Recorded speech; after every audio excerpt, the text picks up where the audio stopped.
Hello students, welcome to Genius Academy. Today we are going to learn one more important chapter, types of sentences. Now this chapter you have in standard 7th, 8th, 9th, 10th, 11th, 12th. But the way of asking question is different. Okay? The theory part is same to all the standards. So I'll be taking it commonly. But after that, first part, ठीक है, जो first part में है उसमें it is just ask for identification that you get in standard 7th and 8th and probably in 9th standard also. But for higher standards you need to convert also. Maybe in some schools you may get for 9th standard also to convert from one form to another. ठीक है? So first types of sentences. First we need to understand sentences क्या होता है, sentences होता क्या है. तो सबसे पहले sentences हमको क्या बोलेंगे कि group of words है, ठीक है, जिसके अंदर subject और verb प्रेजेंट रहता है. ठीक है, और सेंटेंस को और ज़्यादा मीनिंगफुल बनाने के लिए सब्जेक्ट वर्ब और ऑब्जेक्ट ये सारी चीज़ें प्रेजेंट होती हैं. अब ऐसा भी हो सकता है कि हम इसमें क्वेश्चन पूछें, ठीक है, या हम जस्ट सेंटेंस बोल रहे हैं. तो देयर आर वेरिएशंस, इसके अंदर वेरिएशंस हैं आपके पास. सबसे पहला है असर्टिव और डिक्लेरेटिव, जिसे बोला गया है स्टेटमेंट. हम जितने आंसर्स देते हैं, ठीक है, जितने आंसर्स हम देते हैं वो सारे असर्टिव होते हैं, डिक्लेरेटिव रहते हैं या तो स्टेटमेंट रहते हैं. Now the assertive sentences are classified into two types. Assertive को फिर से टू टाइप्स में कन्वर्ट किया गया है, अफर्मेटिव एंड नेगेटिव. अब अफर्मेटिव क्या होता है? पॉजिटिव सेंटेंस जिसके अंदर नो, नॉट, नेवर, नो ऐसे वर्ड्स नहीं यूज किए जाते हैं, वो हमारा अफर्मेटिव या तो पॉजिटिव सेंटेंस रहता है. जिसके अंदर नेगेटिव वर्ड्स को यूज किया जाता है वो हम लोग का नेगेटिव सेंटेंसेस रहते हैं. ठीक है, ओके. नाउ अभी देखो यहाँ पे सबसे इंपॉर्टेंट कि असर्टिव में फुल स्टॉप का यूज किया जाता है. जैसे सेंटेंस एंड हुआ उसके बाद फुल स्टॉप का यूज किया जाता है. अभी assertive and imperative, in both the sentences we use full stop. Assertive में भी फुल स्टॉप यूज करते हैं और इंपेरेटिव में भी फुल स्टॉप यूज करते हैं. तो फिर दोनों में डिफरेंस क्या है, हमें कैसे समझेगा? जैसे सपोज करो अगर इंट्रोगेटिव सेंटेंस है तो वहां क्वेश्चन मार्क यूज किया जा रहा है. एक्सक्लेमेटरी है तो एक्सक्लेमेटरी में हम लोग एक्सक्लेमेटरी साइन यूज कर रहे हैं. तो यहाँ पे असर्टिव और इंपेरेटिव ये दोनों सेंटेंसेस के अंदर फुल स्टॉप यूज किए जाते हैं. और दोनों सेंटेंसेस दे साउंड लाइक सेम, कि हाँ ये तो एक सेंटेंस है, स्टेटमेंट टाइप सा लगता है हमें, ठीक है, लगता है, but it is not actually the same. तो यहाँ पे हम जो स्टेटमेंट्स दे रहे हैं, जैसे देखो Virat is a famous cricket player, ठीक है, तो ये हमारा एक स्टेटमेंट है, एक आंसर है, तो इसमें फुल स्टॉप यूज किया. ये हमारा असर्टिव सेंटेंस है. अब इसके अंदर कोई नो, नॉट, नेवर नहीं है, तो ये असर्टिव के अंदर अफर्मेटिव है. ठीक है, अगर नो, नॉट, नेवर, जैसे अगर मैं इसका मीनिंग चेंज कर रहा हूं, मैं Virat is not a famous cricket player, तो हमने नॉट यूज कर दिया यहाँ पे, तो नॉट यूज कर दिया हमने, तो ये सेंटेंस असर्टिव का ही रहेगा लेकिन नेगेटिव का रहेगा. ओके. अब देखो इंपेरेटिव, तो इंपेरेटिव में क्या है? फुल स्टॉप यूज किया ही जा रहा है, लेकिन डिफरेंस क्या है इन दोनों में कि अगर हम कोई रिक्वेस्ट कर रहे हैं, हम ऑर्डर कर रहे हैं, कमांड कर रहे हैं, सजेस्ट कर रहे हैं, एडवाइस कर रहे हैं, तो वहां पे ये सेंटेंस जो है हमारा इंपेरेटिव बन जाता है. जैसे please pass me the book, please give me water, sit down और स्टैंड अप, गो देयर. ठीक है, तो ये सारी चीजें जहां हम स्टेटमेंट, कमांड, ऑर्डर, रिक्वेस्ट ऐसे हम कर रहे हैं, तो ये क्या आएगा? इंपेरेटिव. ना इंट्रोगेटिव, तो इंट्रोगेटिव हम किसी से क्वेश्चन पूछ रहे हैं जिसके एंड में क्वेश्चन मार्क भी है, तो ये हम लोग का इंट्रोगेटिव रहता है. Next optative sentence. Now this you do not have it in lower standard. ये लोअर स्टैंडर्ड में ऑप्टेटिव सेंटेंस नहीं है. This is there only for the higher standards. ठीक है, but I am taking one video for all, that's why I have put this in this part also. Optative sentence क्या होता है कि जहां पे हम विश करते हैं या तो प्रे करते हैं, उन सेंटेंस को हम बोलते हैं ऑप्टेटिव सेंटेंस. जैसे यहाँ पे एग्जांपल दिया है, मे गॉड ब्लेस यू. ठीक है, तो यहाँ पे ब्लेसिंग्स की बात हुई है और विश या तो प्रेयर की बात हुई है. ठीक है, अभी ये गॉड से विश कर रहा है. ठीक है, तो ये हमारा सेंटेंस ऑप्टेटिव सेंटेंस होगा.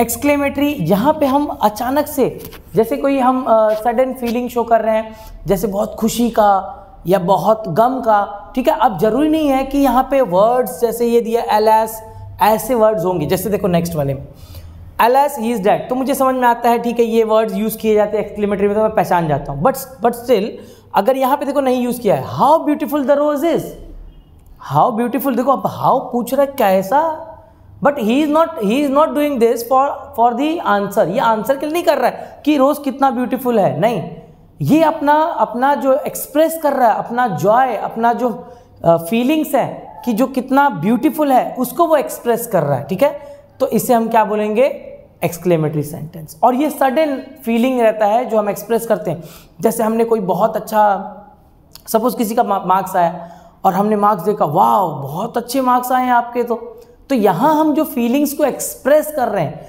तो जहाँ भी हम फीलिंग को एक्सप्रेस करेंगे तो वो सेंटेंस हमारा एक्सक्लेमेटरी होगा। अब देखो, अब खाली खुशी का तो नहीं, अब गम का भी, oh no I got less marks, अब मैं बोल रहा हूँ कि मुझे कम मार्क्स मिले, तो यहाँ भी मेरा फीलिंग ऑफ सॉरो फीलिंग है मेरा, ठीक है, तकलीफ वाली बात है, so that too will be exclamatory sentence, ठीक है। Okay, I hope so you have understood this. Now we'll start with the exercise. Exercise you have it for lower standard up to 9th, and or maybe for 9th you may get the conversion also.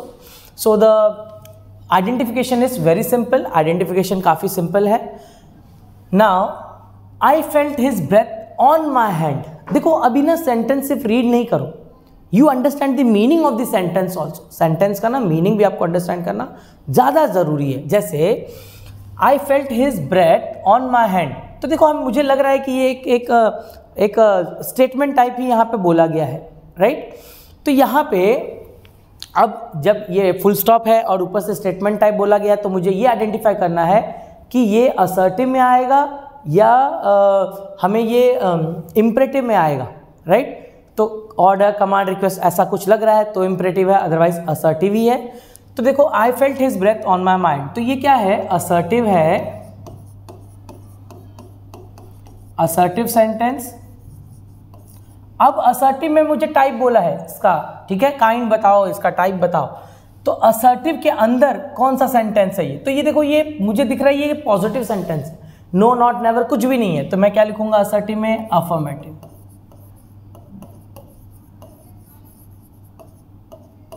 Is it clear? Okay. May you be healthy and strong. अब देखो may you be healthy and strong, wish और prayer वाला है ये, ठीक है, वो दुआ कर रहा है उसके लिए, तो ये प्रेयर कर रहा है या विश कर रहा है, ठीक है, तो ये optative sentence.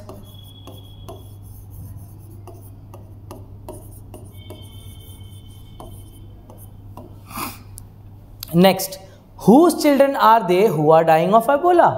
Now he is asking question कि वो बच्चे किसके हैं जो इबोला बीमारी से मर रहे हैं। So over here the question is being asked, that's why interrogative.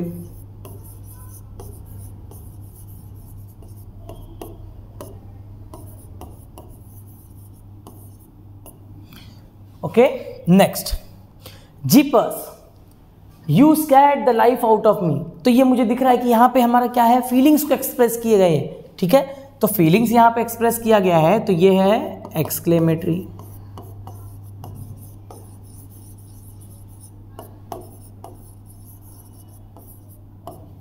Next, you mean Rahul. अब यहां पे देखो ये एक्चुअल में सिंपल बनाने के लिए आपको राहुल मैंने पुटअप किया है, अदरवाइज यू मीन मॉन्सर डी पॉलिनी, जो कि 10th स्टैंडर्ड में नाम है ये चैप्टर के अंदर। तो सपोज करो यहाँ पे यू मीन राहुल, तो ये कुछ पूछ रहा है कि तुम्हारा कहना मतलब है राहुल है वो, तो ये क्वेश्चन पूछ रहा है, तो interrogative.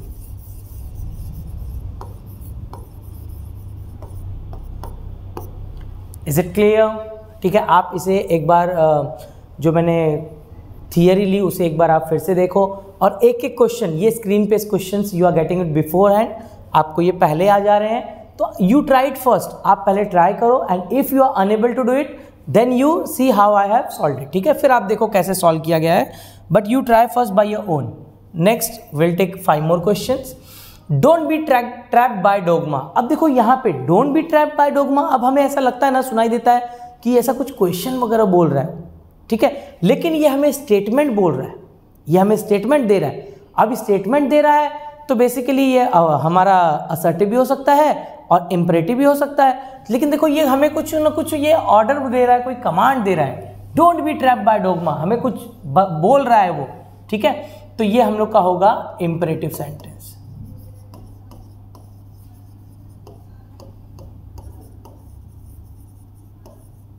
Okay next, the king brought some fresh water, एक सादा सेंटेंस है, राइट, सादा सेंटेंस है, तो हम लोग का ये the king brought some fresh water, assertive, assertive sentence, और असर्टिव के अंदर अब ये मुझे दिख रहा है कि ये पॉजिटिव सेंटेंस है, तो affirmative.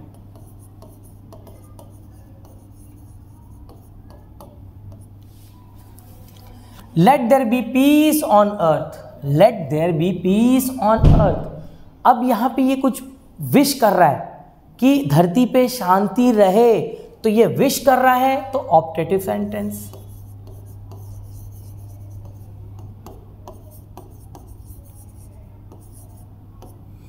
Okay next, do not soar too high, ज्यादा ऊंचा मत जाओ, do not soar too high. अब यहां पे ये कुछ बोल रहा है, ठीक है, कि ज्यादा ऊंचा नहीं जाओ, हमें ऑर्डर या कमांड हमें दे रहा है, तो ये आएगा इम्परेटिव।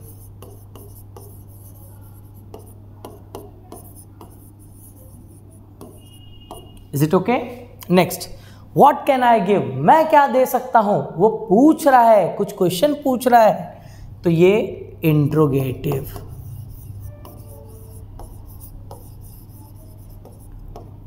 ठीक है, so we have taken 10 questions, we have taken 10 question मैंने लिए हैं। You from your book also you may take any of the grammar books and you can solve some of the questions, and you will find it that after watching this video, after solving till here, if you understand it properly, you will be able to solve any of the problems. See, we cannot take more number of problems because 10 is enough for a chapter to be understood. 10 questions it is very much enough. So we have taken 10 questions. Now we will be taking it the conversion part. ठीक है, now the conversion part is difficult, conversion part difficult है because some students और most of the student they find it very difficult to change from one form to another. एक form से दूसरे form में change करना बहुत difficult जाता है उन्हें, जिसे हम बोलते हैं ट्रांसफॉर्मेशन ऑफ सेंटेंस। ठीक है, ट्रांसफॉर्मेशन हमें क्वेश्चन ब्रैकेट के अंदर लिख के आएगा, हमें कौन से फॉर्म में चेंज करना है, असर्टिव में चेंज करना है, इंट्रोगेटिव में चेंज करना है, एक्सक्लेमेटरी में चेंज करना है। और कभी कभी ऐसा आता है कि हमें असर्टिव सेंटेंस ही दिया रहता है, असर्टिव में हमें अफर्मेटिव दिया रहता है और बोला जाता है चेंज इट टू नेगेटिव, या नेगेटिव दिया रहता है चेंज इट टू पॉजिटिव। ठीक है, तो अगर यह दिया रहता है पॉजिटिव में दिया रहता है और लिखा रहता है rewrite using no not never. ठीक है, so in different way the question is asked but the answer remains the same. So first, what an attractive flower this is. तो देखो इसमें ना आप ये जो पिछला पार्ट हमने लिया ना, that also you can cover it. तो देखो अभी हमें क्या बोला है, what an attractive flower this is, कि क्या अट्रैक्टिव फ्लावर है ये। तो ये मुझे दिख रहा है एक्सक्लेमेटरी सेंटेंस है। अब मुझे असर्टिव में चेंज करना है। देखो अभी ध्यान से सुनना रूल्स को, जब हम एक्सक्लेमेटरी को असर्टिव में चेंज करते हैं ना, तो हमें जब हम एक्सक्लेमेटरी को असर्टिव बेसिकली क्या रहता है, आंसर देने वाला। तो आप ऐसा करना ना कि ये क्वेश्चन है आपके लिए, ऐसा अज्यूम करना है, नहीं मैं बोल रहा हूं, ऐसा अज्यूम करना कि ये क्वेश्चन है और उसका आंसर आप कैसे लिखोगे, आपको वो देना है। जैसे हमसे कोई बोलता है अरे कितना बढ़िया फ्लावर है, तो हम जरूर बोलते हैं हाँ यार ये तो बहुत अच्छा है, तो आपको वही चीज यहां भी करना है। What an attractive flower this is, तो हम आंसर क्या देते हैं, this is indeed an attractive flower.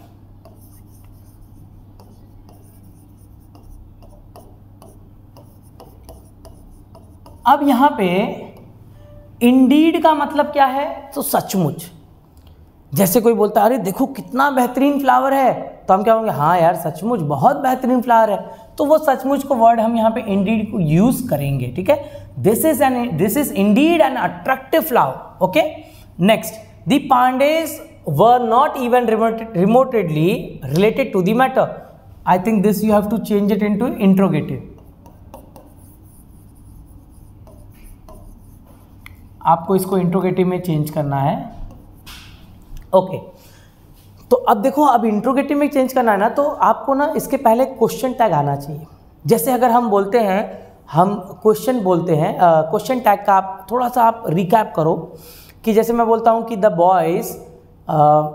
Boys are walking on the field, ठीक है। तो अगर हमें ऐड अ क्वेश्चन टैग उसमें करना है तो हम क्या लिखते हैं, the boys are walking on the field, और फिर आरंट दे, ऐसे करते हैं, आरंट दे। तो ये जो हम आरंट दे जो हम बाद में यूज़ करते हैं ना, यहाँ पे कन्वर्जन में वो चीज़ को हम पहले कर देंगे और बाकी पूरा सेंटेंस एज इट इज आ जाएगा। Is it clear? यहाँ पे जैसा हम क्वेश्चन टैग में फॉलो करते हैं हम सेम वैसे ही फॉलो करेंगे। तो देखो, द पांडेज were not even remotely related to the matter. तो ये देखो वर नॉट था तो हम वर वाला यूज करेंगे, राइट ना, जैसे हम क्वेश्चन टैग में यूज करते थे। तो क्या हम लिखेंगे, वह आप इसमें पॉजिटिव में भी लिख सकते हो या नेगेटिव में भी लिख सकते हो। Warrant the Pandey's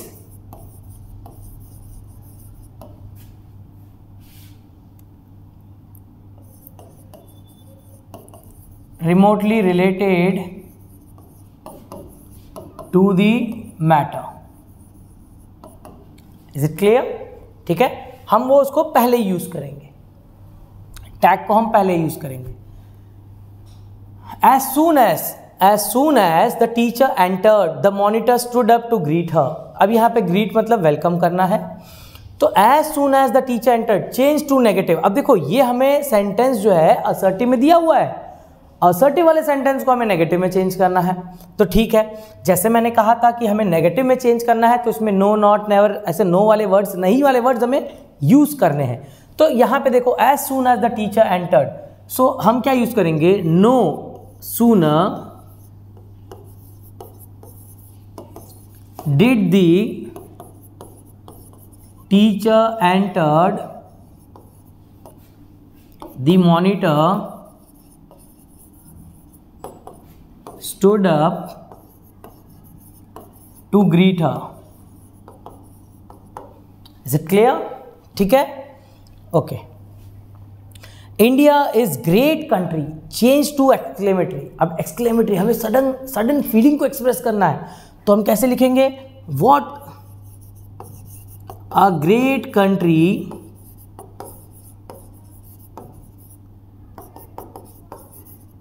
India is, और exclamatory sign.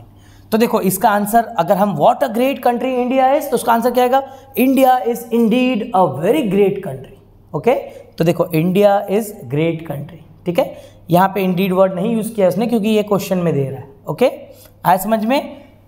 So you just have a look at these questions again and again so that you will be able to understand it properly, आपको अच्छे से समझ में आएगा। Okay, next question, most people tell a lie because the listener is incapable of accepting the truth, change to negative। अब देखो फिर से change to negative, क्योंकि ये एग्जाम में काफ़ी बार आता है इसलिए इसको मैंने काफ़ी इस पर स्ट्रेस दिया हुआ है, इसे डबल से मैंने पुटअप किया। अब देखो इसको ना आप दो वे में लिख सकते हो। सबसे पहली बात, चेंज टू नेगेटिव बोल रहा है ना, तो इसमें नो, नॉट, नेवर ऐसे वर्ड्स आने चाहिए, ठीक है।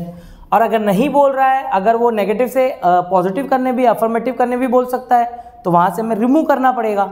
Okay, most people tell a lie because the listener is incapable of accepting the truth। तो हम क्या लिखेंगे, most people ना, most people तो सारे तो people नहीं, बहुत सारे लोग, तो हम क्या बोलेंगे, not many people tell the truth because the listener is incapable of accepting the truth। ठीक है, ओके। अभी देखो इसको ना आप दूसरे वे में भी लिख सकते हो, ये तो अब सारे बच्चे तो ऐसा सोच नहीं सकते हैं। तो देखो एक दूसरा वे इसका, हम लिखेंगे most people tell a lie because the listener is, यहां पे इनकेपेबल को हम क्या कर देंगे, not capable of accepting the truth, बाकी सब सेम लिखेंगे। Is it clear? तो दो अलग अलग वे में हम लिख सकते हैं। अगर हम नॉट मैनी पीपल से याद लिख रहे हैं तो यहाँ पे हम लाई की जगह, लाई मतलब झूठ, तो हम यहाँ उसको ट्रुथ में कन्वर्ट करेंगे, otherwise you can write in that way also, but this is more proper way of writing it, ठीक है, this is more proper way of writing it, okay. A journey of 1000 miles begins with a single step, change it to interrogative. अब देखो ये जैसे अगर आप ये suppose करके चलो कि ये सादा सेंटेंस था, इसमें ऐड अ क्वेश्चन टैग हमें यूज़ करना है, तो देखो इसमें कोई मॉडल ऑक्सिलरीज नहीं है, मॉडल ऑक्सिलरी नहीं है तो हम डिडेंट या तो डोंट या तो ऐसे कुछ यूज़ करते हैं, तो यहाँ भी हम उसी से स्टार्ट करेंगे क्योंकि कोई भी इसके अंदर मॉडल ऑक्सिलरीज नहीं है। इसके पहले वाले में अगर आप देखोगे तो उसमें मॉडल ऑक्सिलरी था, ये देखो यहाँ पे वर्ड था, राइट, तो यहाँ हमें कुछ ना कुछ था हम जो यूज़ कर सकते थे, जो हमें वर्ब यहाँ पे दिया हुआ था, ओके। तो यहाँ पे अ journey of 1000 miles begins with a single step, यहाँ कोई हेल्पिंग वर्ब वगैरह नहीं है जैसा वहाँ हमें दिया हुआ था। चेंज टू इंट्रोगेटिव, तो हम क्या स्टार्ट करेंगे, don't a journey of 1000 miles begins with a single step. Is it clear? ठीक है। Never count your chickens before they hatch. Change to affirmative. अब देखो ये नेगेटिव में दिया हुआ है, हमें अफर्मेटिव में चेंज करना है, तो नेगेटिव में देखो क्या दिया है हमें, नेवर दिया है, नेवर वर्ड हमें दिया हुआ है नेगेटिव में, तो हम नेवर का क्या यूज़ कर सकते हैं हम लोग इंस्टेड ऑफ नेवर, तो नेवर का ऑपोजिट वर्ड्स हमें यूज करना है। ऑपोजिट क्या होगा, avoid counting your chickens before they hatch. Is it clear? Avoid counting your chickens before they hatch. अभी नेवर देखो, meaning must not change, the meaning must not change, okay, ठीक है। All the questions are simple, change to assertive. अब देखो ये हमें exclamatory में दिया हुआ है और असर्टिव में चेंज करना है। जब एक्सक्लेमेटरी में दिया है और असर्टिव में चेंज करना है हमें, तो हमें एक चीज याद रखना है कि ये एक्सक्लेमेटरी में दिया है, जब हम असर्टिव में चेंज करते हैं तो हम उसका आंसर लिखते हैं, तो यहां हम आंसर लिखेंगे, क्या लिखेंगे, all the questions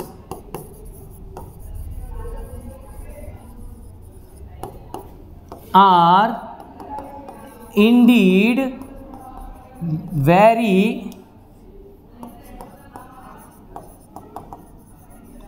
simple. All the questions are indeed very simple. Is it clear? ठीक है, ओके। नेक्स्ट देखो ये वाला पार्ट बहुत इंपॉर्टेंट था क्योंकि इसमें सबसे इंपॉर्टेंट की दो चेंज टू नेगेटिव वाला या चेंज टू पॉजिटिव वाला आया हुआ है, ठीक है, तो इसको आप अच्छे से एक बार देख लीजिएगा। Next question, that man is very honest, ठीक है, that man is very honest, change to exclamatory. अब हमें इसे एक्सक्लेमेटरी, देखो that man is very honest, यहाँ पे अगर हमें एक्सक्लेमेटरी में चेंज करना है तो हम स्टार्ट कैसे करें, हमें एक्सक्लेमेटरी में जब चेंज करते तो हमें ऐसा सडन फीलिंग का एक्सप्रेशन हमें इसमें आना चाहिए सेंटेंस के अंदर, तो हम स्टार्ट कैसे करेंगे, व्हाट an honest